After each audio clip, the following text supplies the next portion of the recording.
Poma Gasquet est une entreprise qui, depuis les années 60, a eu une grosse activité à l'export. C'est dans les gènes de l'entreprise.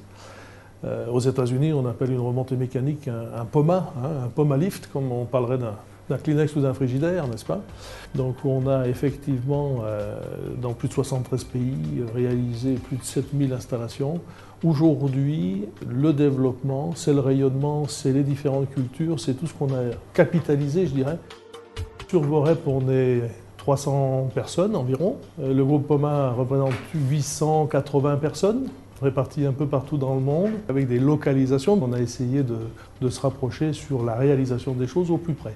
Par contre, toute la partie ingénierie, la partie savoir-faire, est gérée depuis Vorep, avec nos bureaux d'études, nos ingénieurs et tous les partenaires, que ce soit des filiales, que ce soit de la sous-traitance, que ce soit aussi des services de l'État, services de contrôle, des ingénieurs conseils et même des clients.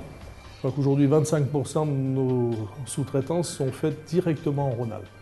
C'est bien de faire travailler au plus près de nous la partie tissu de sous-traitance, tissu d'intelligence, pour faire ces projets et réaliser ça donc aux quatre coins du monde.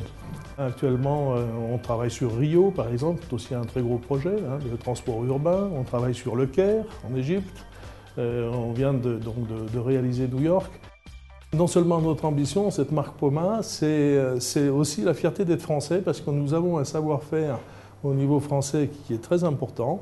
On fait partie aujourd'hui des 4 pays au niveau du monde où le transport par câble a fait ses lettres de noblesse.